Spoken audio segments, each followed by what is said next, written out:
Assalamualaikum warahmatullahi wabarakatuh. Bagaimana kabarnya anak-anak hari ini?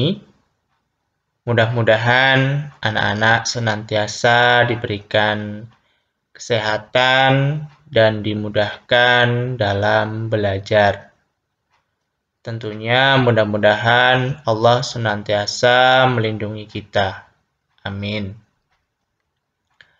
Anak-anak, hari ini Pak Miftah akan melanjutkan materi yang kemarin, masih berkaitan dengan bilangan bulat negatif. Nah, pada pertemuan 3 ini nanti akan kita bahas mengenai menyelesaikan masalah yang berkaitan dengan bilangan bulat. Nah, biasanya anak-anak bingung ya ketika menyelesaikan masalah berkaitan dengan bilangan bulat karena soalnya bentuknya cerita ya. Nah, mungkin itu yang menjadi kendala anak-anak. Nah, nanti di sini Pak Miftah akan memberikan kuncinya ya, bagaimana anak-anak bisa menyelesaikan masalah yang berkaitan dengan bilangan bulat. Entah itu nanti bilangan bulat positif ataupun bilangan bulat negatif. Baik anak-anak, sebelum kita mulai, marilah kita berdoa terlebih dahulu.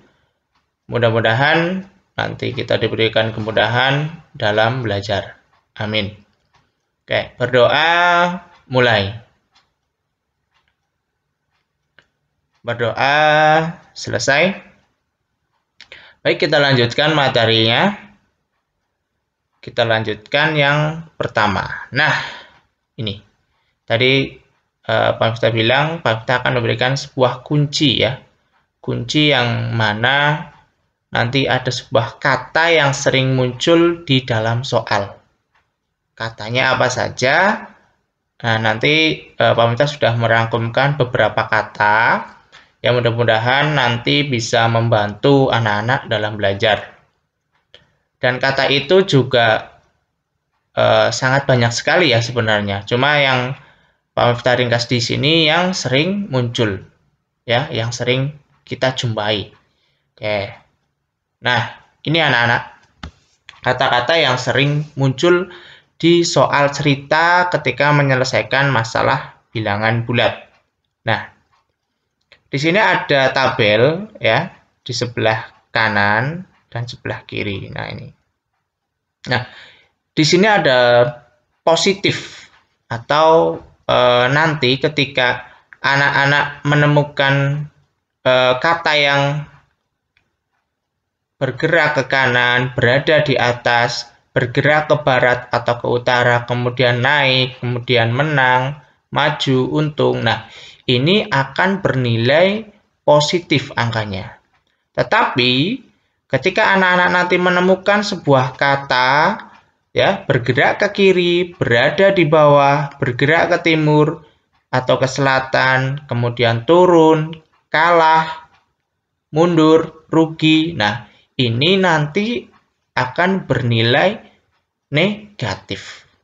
Jadi, anak-anak pahami tabel atau kata ini yang sudah Pak Miftah rangkum sedikit ya. Mudah-mudahan nanti bisa membantu. Anak-anak ingat, anak-anak pahami. Insya Allah nanti ketika mengerjakan masalah soal yang berkaitan dengan bilangan bulat, anak-anak akan mudah. Begitu ya. Oke, silakan nanti dihafal sendiri di rumah ya. Gitu. Pak Miftah nanti akan mencontohkan beberapa soal saja yang terkait dengan kata yang berada di tabel ini. Tidak semua. Nah, nanti biar anak-anak juga nanti bisa belajar sendiri mencari soal yang hampir sama soalnya yang ada kata ini maksudnya ya. Oke, lanjut saja ke soal contohnya, contoh soalnya. Nah, yang pertama. Yang pertama, Anteng melangkah ke kanan sejauh 4 meter dari tiang bendera. Jika tiang bendera dianggap titik nol, nyatakan dalam bilangan bulat.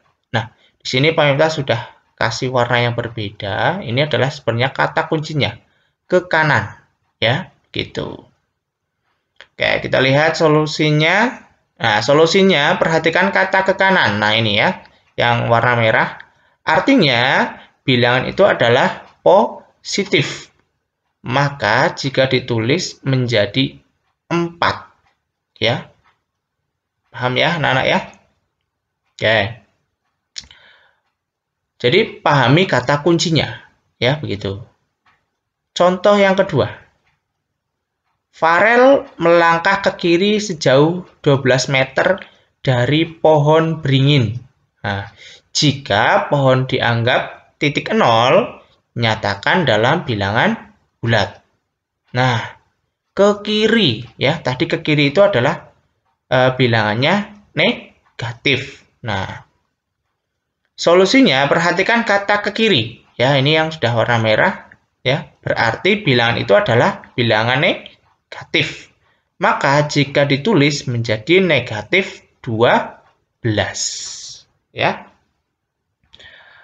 Bagaimana anak-anak? Sudah paham ini?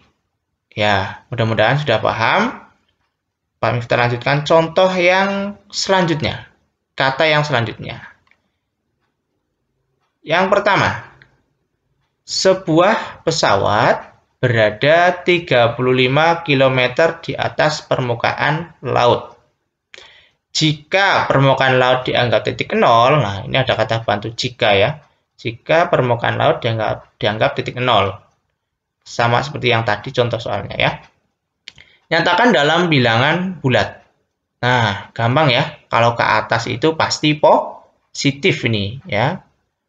Nah, perhatikan kata di atas. Artinya bilangan itu adalah positif. Maka jika ditulis menjadi 35. Ya, gampang ya anak-anak ya. Iyalah. Mudah-mudahan anak-anak paham ya. Oke, yang kedua. Radan menyelam di laut 8 meter di bawah permukaan laut. Wah, di bawah ini katanya ya.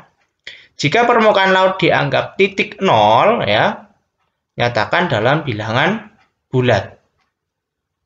Nah, kalau di bawah tadi negatif. Nah, perhatikan kata di bawah. Artinya bilangan itu adalah negatif. Maka jika ditulis menjadi negatif 8. Ya. Paham ya anak-anak ya? Oke. Kita lanjutkan lagi. Contoh yang berikutnya, kata yang ketiga. Ya.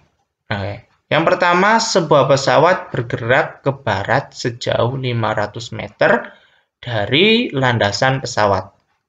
Nyatakan dalam bilangan bulat.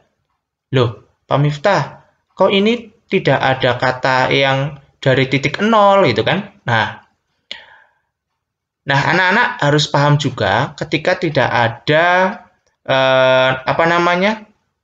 kalimat bantu seperti landasan pesawat dianggap sebagai titik nol, ya. Itu secara otomatis, ya, ketika ini bergerak ke barat, ini kita lihat kata kuncinya saja, ya, anak-anak sudah tahu bahwa ke barat itu pasti akan positif. Jadi nanti anak-anak jangan bingung ya ketika tidak ada jikanya ya. Jika landasan pesawat dianggap sebagai titik nol ya. Anak-anak jangan bingung. Ya, intinya anak-anak pahami kata kuncinya ya. Oke, nah, perhatikan kata ke barat. Artinya bilangan itu adalah bilangan positif. Maka jika ditulis menjadi 500. Betul. Contoh yang kedua. Kois berlari ke timur 50 meter dari garis start. Nyatakan dalam bilangan bulat. Nah, ini sama juga, tidak ada kalimat kuncinya. Ya. Cuma kita pahami kata kuncinya ini, ya, kata kuncinya ke timur. Berarti ya, bilangan itu pasti negatif. Nah, maka jika ditulis menjadi negatif 50 gitu ya. Ya, paham ya anak-anak ya? Itu tadi yang contoh-contoh soal yang Pak Miftah berikan. Silahkan dipahami, mudah-mudahan anak-anak paham. Kalau belum paham nanti dipelajari lagi, boleh diulangi lagi video ini biar anak-anak semakin paham. Gitu ya. Oke, mungkin itu saja dari Pak Miftah. Ya, mudah-mudahan anak-anak diberi kemudahan. Nah, pesan dari Pak Miftah yang pertama, ketika mengerjakan soal cerita, yang pertama adalah bacalah soal berulang kali, ya. Jadi berulang kali, 2, 3, atau 4 kali ya, sampai anak-anak nanti bisa paham atau bisa menemukan kata kuncinya.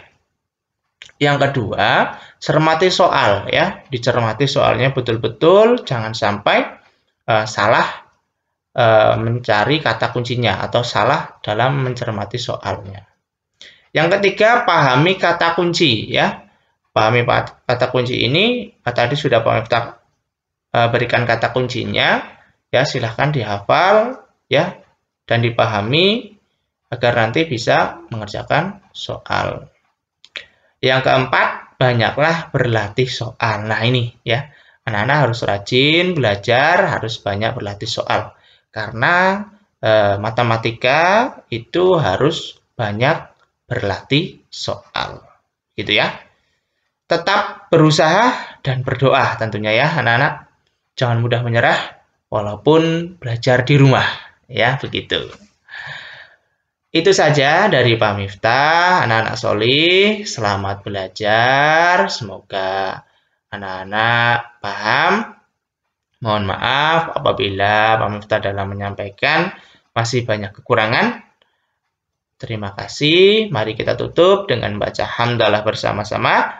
Alhamdulillahirabbil alamin. Wassalamualaikum warahmatullahi wabarakatuh.